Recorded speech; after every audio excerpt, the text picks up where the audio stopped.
अस्सलामुअलैकुम। Forces institute Bahawalpur में आप सबको वेलकम करते हैं। असिस्टेंट डायरेक्टर फिशरीज़ का हमारा 15 दिन का सेशन चल रहा है और इस सेशन के अंदर जीके भी साथ साथ कवर करवाया जा रहा है, फिशरीज़ और ज़ूलॉजी के साथ साथ।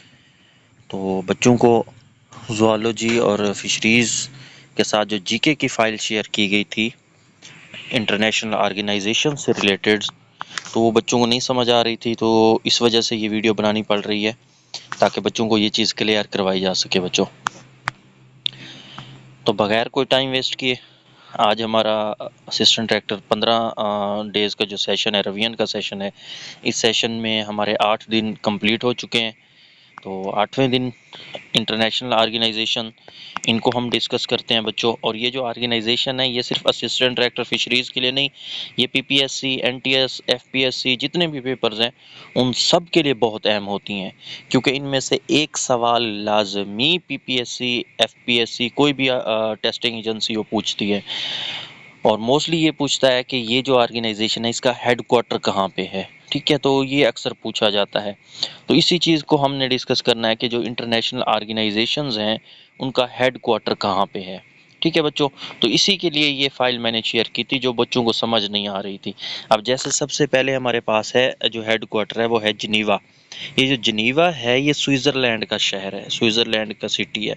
जिनीवा जो है बच्चों ये बहुत सी ऑर्गेनाइजेशंस का हेड क्वार्टर है। इसको आप कह सकते हैं सिटी ऑफ ऑर्गेनाइजेशंस भी कहते हैं, क्योंकि बहुत सी ऑर्गेनाइजेशंस का जो हेड क्वार्टर है वो जिनीवा में होता है। जिनीवा स्विट्ज़रलैंड का सिटी है। अब वही नीचे मैंने ट्रिक्स बताई हुई हैं, ट्रिक 1, ट्रिक 2, ट्रिक 3, जिनीवा के अंदर के कौन सी ऑर्गेनाइजेशंस हैं जिनका जो हेड क्वार्टर है वो जिनीवा स्विट्ज़रलैंड होगा।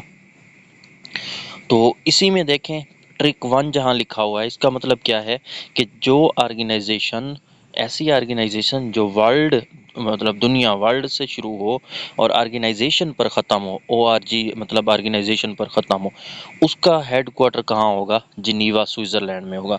जैसे मैंने नीचे एग्जांपल दी हुई है, WHO world health organisation, WTO world metropolitical organisation, world intellectual property organisation जिसे VIPO कहते हैं, वर्ल्ड इंटेलेक्चुअल प्रॉपर्टी ऑर्गेनाइजेशन।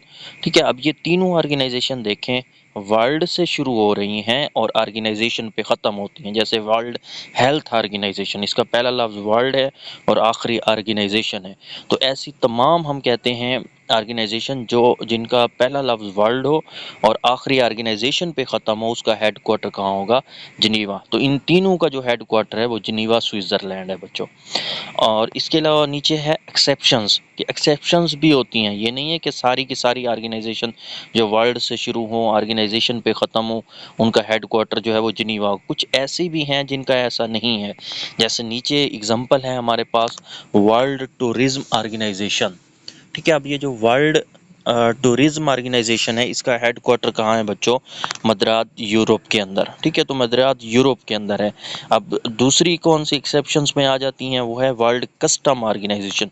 अब देखें ये भी वर्ल्ड से शुरू है और ऑर्गेनाइजेशन पे ख़त्म है, लेकिन इसका हेड क्वार्टर कहाँ है? ब्रुसेल्स, बेल्जियम के अंदर। ठीक हो गया बच्चों। आई होप कि आपको चीज़ ट्रिक 1 क्लियर हो गया होगा।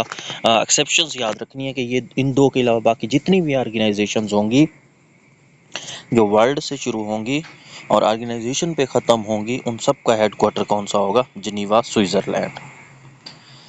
सेम ऐसे ट्रिक 2 है। अब ट्रिक 2 भी जिनीवा से रिलेटेड है, अभी जिनीवा चल रहा है स्विट्ज़रलैंड। अगर ऑर्गेनाइजेशन इंटरनेशनल से शुरू हो और ऑर्गेनाइजेशन पे ख़त्म हो, अब पहले था वर्ल्ड से शुरू हो ऑर्गेनाइजेशन पे ख़त्म हो, अब ऐसी ऑर्गेनाइजेशंस जो इंटरनेशनल से शुरू हों और ऑर्गेनाइजेशन पे ख़त्म हो, उसे के उसका हेड क्वार्टर भी कहाँ होगा? जिनीवा स्विट्ज़रलैंड के अंदर। जैसे एग्जांपल उसने हमें दी हुई है ILO इंटरनेशनल लेबर ऑर्गेनाइजेशन। अब ये बनी कब? 1919 में बनी बच्चों, और 187 इसके मेंबर थे। गे राइडर जो है इसका क्या है, इस टाइम प्रेसिडेंट है, सरबराह है।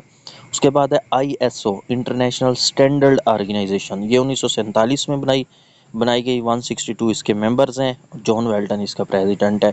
सेम ऐसे इंटरनेशनल रेड क्रॉस ऑर्गेनाइजेशन, ठीक है। अब इंटरनेशनल रेड क्रॉस ऑर्गेनाइजेशन जो है ये 1863 में बनाई गई और 190 मेंबर्स हैं। पीटर मोरर जो है इसका प्रेसिडेंट है बच्चों।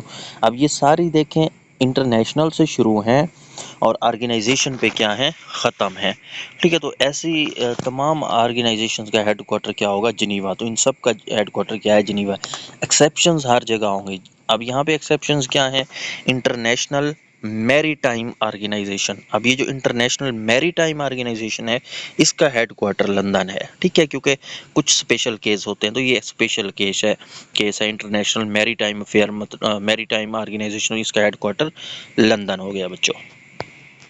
अब ट्रिक 3 है, वो भी जिनीवा से रिलेटेड। अब जिनीवा के लिए 3 ट्रिक्स याद रखनी है। ठीक है, वर्ल्ड से शुरू हो, ऑर्गेनाइजेशन पे ख़त्म हो, इंटरनेशनल से शुरू हो, ऑर्गेनाइजेशन पे ख़त्म हो। अब तीसरी ट्रिक क्या है, अगर कोई मुल्क न्यूक्लियर वेपन किसी मुल्क पर डालता है तो उसकी डेवलपमेंट और ट्रेड भी क्या हो जाती है, रिफ्यूज हो जाती है। अब यहाँ पे 3 लफ्ज़ याद रखने हैं, nuclear weapon, trade and development और रिफ्यूज। तो यहाँ से हमारे पास कौन सी ऑर्गेनाइजेशंस बनती हैं, ये ट्रिक याद रखनी है। अगर कोई मुल्क न्यूक्लियर वेपन किसी पर मुल्क पर डालता है तो उसकी डेवलपमेंट और ट्रेड भी रिफ्यूज हो जाती है, मतलब कम हो जाती है। तो यहाँ से देखें, पहली है जी ICAN, international campaign to abolish nuclear weapons. ठीक है, तो न्यूक्लियर वेपन्स को एबोलिश करने के लिए कंपेन जो इंटरनेशनल ऑर्गेनाइजेशन करती है उसे ICAN कहते हैं। ये 2007 में बनी थी बच्चों और 101 कंट्रीज इसके क्या है, मेंबर्स हैं। इसका हेडक्वार्टर क्या होगा, जिनीवा होगा। ठीक हो गया। सेम इसी तरीके से United nation conference on trade and development. तो दूसरा पॉइंट मैंने बताया था ना कि एक न्यूक्लियर वेपन हो गया, दूसरा ट्रेड एंड डेवलपमेंट। तो ट्रेड एंड डेवलपमेंट में क्या है, United nation conference on trade and development. ये 1962 में बनाई गई, 194 इसके क्या है, मेंबर्स हैं बच्चों। सेम तीसरी क्या थी, रिफ्यूज। तो United Nation high commission for refugees. तो United Nation high commission for refugees 1950 में बनाई गई ये ऑर्गेनाइजेशन और 102 इसके क्या है बच्चों, मेंबर्स हैं। तो इन तीनों का जो हेडक्वार्टर है वो भी क्या होगा, जिनीवा होगा। होप सो कि आपको अब ये चीज़ क्लियर हो गई होगी। अब आते हैं, जिनीवा ख़त्म हो गया, स्विट्ज़रलैंड का सिटी था। अब आते हैं वीना की तरफ। अब ये जो वीना है ये ऑस्ट्रिया का सिटी है। तो वीना ऑस्ट्रिया का सिटी है। इसमें भी कुछ ऑर्गेनाइजेशंस के हेडक्वार्टर्स हैं और वो कौन कौन से हैं, इसमें भी ट्रिक है। तो ट्रिक कौन सी है बच्चों, petroleum and atomic energy are important for industrial development in Vienna. तो ये ट्रिक याद रखनी है, petroleum and atomic energy are important for industrial development in Vienna. अब यहाँ से क्या क्या बनेगा जी, पहला है ओपेक। ओपेक मतलब organisation of petroleum exporting countries. तो पेट्रोलियम एक्सपोर्टिंग कंट्री, जैसे ऊपर कहा है, पहले है ना पेट्रोलियम, फिर है एटॉमिक एनर्जी, फिर है इंडस्ट्रियल डेवलपमेंट। तो 3 ऑर्गेनाइजेशंस हम यहाँ से बनाएंगे। पेट्रोलियम से क्या है, organisation of petroleum exporting countries, OPEC. और इसके कितने कंट्रीज हैं, 14 कंट्रीज मेंबर्स हैं। और बनाई कब गई, 1960 के अंदर। उसके बाद है international atomic energy agency, IAEA, international atomic energy agency. ये कब बनाई गई बच्चों, 1967 के अंदर। और इसमें कितने टोटल मेंबर्स हैं, 169 जो है इसके क्या है, मेंबर्स हैं। और इसी तरीके से तीसरा लफ्ज़ था हमारे पास इंडस्ट्रियल डेवलपमेंट। उसमें क्या बनेगी, United Nation industrial development organisation, जिसे हम UNIDO कहते हैं। ये कब बनाएगी, 1966। और इसके मेंबर्स कितने हैं, 169। अब ये जो तीनों हैं, इन तीनों का हेडक्वार्टर बच्चों कहाँ पे है, हमारे पास वीना के अंदर। ठीक है, जैसे मैंने कहा है, पेट्रोलियम वाला, एटॉमिक एनर्जी वाला और इंडस्ट्रियल डेवलपमेंट वाला। इन तीनों को ट्रिक याद रखनी है। इन तीनों का जो हेडक्वार्टर है वो कहाँ है, वीना के अंदर, मतलब ऑस्ट्रिया के अंदर। आई होप सो कि आपको ये चीज़ आप क्लियर हो गई होगी। उसके बाद है बच्चों हमारे पास लंदन। लंदन के लिए आपने क्या फार्मूला याद रखना है, I M common. I M common, I से क्या मुराद है, ऊपर बता चुका हूँ, इंटरनेशनल मैरीटाइम ऑर्गेनाइजेशन। मैंने बताया था ऊपर जब हम ट्रिक हमारे पास जो है दूसरी पढ़ रहे थे। तो इंटरनेशनल मैरीटाइम ऑर्गेनाइजेशन, इसका हेडक्वार्टर कहाँ है, लंदन में है। ये बनाई कब गई, 1948। मेंबर्स कितना है, 171। उसके बाद है एमनेस्टी इंटरनेशनल। इसके ये कब बनाई गई, 1961 के अंदर। मेंबर्स कितना है, 7 मिलियन। और आई एम कॉमन, कॉमन से क्या मुराद है, कॉमनवेल्थ ऑफ नेशन। ये 1931 में बनाई गई, यहाँ 52 लिखा हुआ है, ठीक कर लीजिएगा। अब 56 मेंबर्स हो चुके हैं कॉमनवेल्थ के। तो कॉमनवेल्थ ऑफ नेशन 1931 में बनाई गई, अब इसके मेंबर्स 56 हो चुके हैं बच्चों। उसके बाद है कॉमन से ही दूसरा रिलेटेड है हमारे पास, कॉमनवेल्थ टेली कम्युनिकेशन ऑर्गेनाइजेशन। तो कॉमनवेल्थ टेली कम्युनिकेशन जिसे CTO कहते हैं, तो कॉमनवेल्थ टेली कम्युनिकेशन ऑर्गेनाइजेशन 1948 में बनाई गई और इसके मेंबर्स कितने हैं बच्चों? 27 मेंबर्स हैं।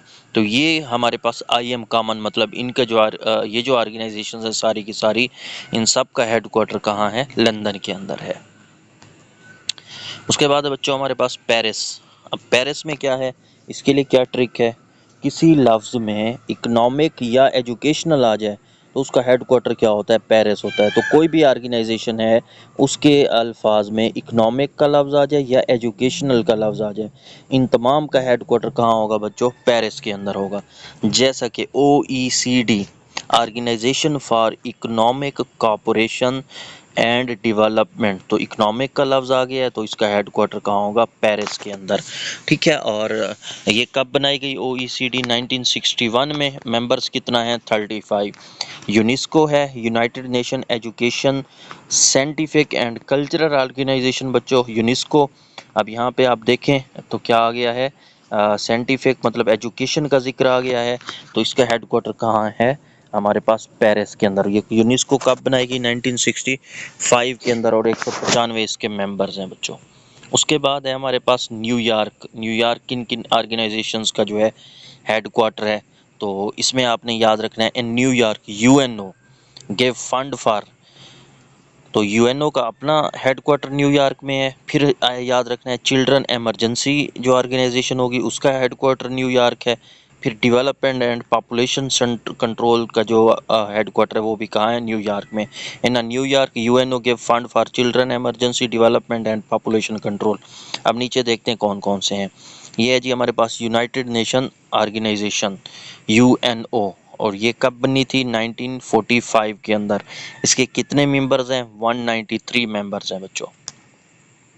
अच्छा, उसी तरीके से जैसे मैं बता रहा था, चिल्ड्रन एमरजेंसी दूसरा लफ्ज़ था, तो इसमें क्या होगा?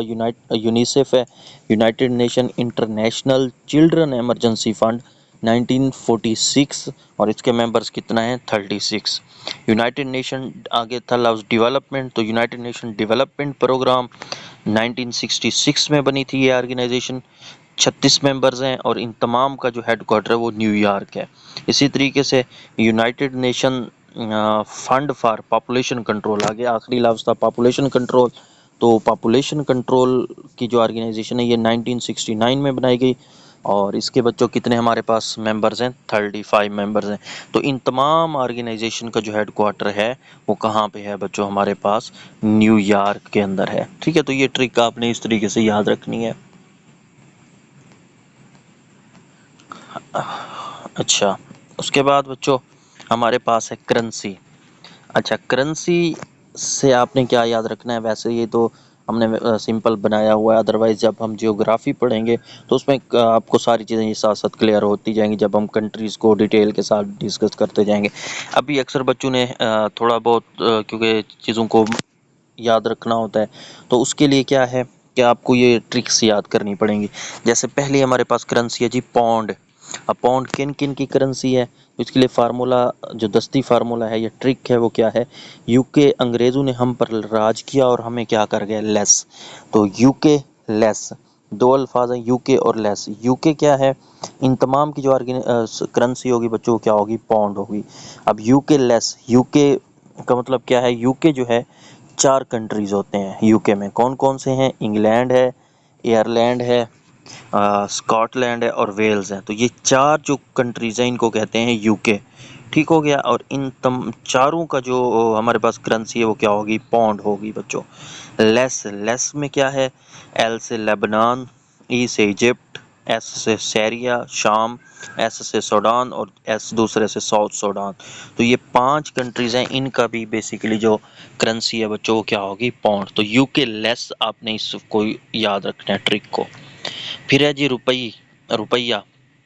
इसमें क्या है, मिस मैन दोनों साथ पिक ले रहे हैं। तो मिस मैन और पिक कौन कौन से ममालिक हैं, इनको हम देखते हैं बच्चों। तो रुपया उनकी करेंसी होगी। पिक पिक, पी से पाकिस्तान, आई से इंडिया, सी से साइलोन, ओल्ड नेम ऑफ श्रीलंका। ठीक है। और मिस MISS, एम से मोरेटियस, आई से इंडोनेशिया, एस से साइचिलीज, एस से श्रीलंका। और ये तमाम कंट्रीज जो इनकी करेंसी क्या है, रुपये। मैन से MA से मालदीव और N से नेपाल। तो मालदीव और नेपाल जो है इनकी करेंसी भी बच्चों क्या होती है, हमारे पास रुपया होती है। उसके बाद है जी हमारे पास पीसो। तो पीसो किन किन ममालिक की करेंसी है, तो पीसो है जी, इसके लिए फार्मूला आपने ट्रिक याद रखनी है, AC कप MCD, या आप इस तरीके से लिख सकते हैं, Mahendra Singh Dhoni MCD AC cup, या AC cup Mahendra Singh Dhoni MCD। AC cup MCD, AC से क्या है, A से अर्जेंटीना, C से चिली, और कप में देखें तो C क्यूबा, U से यूराग्वे, P से फिलिपाइन। MCD में आए तो कौन से हैं, मैक्सिको, कोलंबिया, डोमिनिकन रिपब्लिक। अब ये सारे क्या हैं, MCD। इन तमाम की जो करेंसी है हमारे पास बच्चों क्या है, पीसो है। उसके बाद है ये दिनार। तो दिनार के लिए क्या फार्मूला है हमारे पास, तो दिनार के लिए बच्चों हमारे पास जो ट्रिक है वो है जी, बिस्किट LG, मतलब लें जी। तो बिस्किट लें जी, BISKAT तो इनसे हम देखते हैं कौन कौन सी चीज़ें हैं। तो इसमें बच्चों हम बात करें, B से बहरीन, I से इराक, S से सर्बिया, K से कुवैत, A से अल्जीरिया, T से तुनीसिया, LJ जो था। ठीक है। तो बिस्किट लें जी LJ, L से लीबिया, J से जॉर्डन। तो इन तमाम कंट्रीज की जो करेंसी है वो क्या है बच्चों, आपके पास दिनार।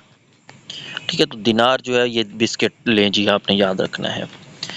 उसके बाद है जी क्रोन। और क्रोन में क्या है, CD सिंह याद रखें, या CD सिंह, या सिंह CD, जिस तरीके से भी याद रखें। तो CD सिंह क्रोन इनकी करेंसी है। CD, C से क्या है, स्वीडन। ठीक है। और I से हमारे पास आइसलैंड, N से नॉर्वे, और हमारे पास क्या है बच्चों, उसके बाद CD से स्वीडन याद रखना है। ठीक है। तो CD मतलब स्वीडन।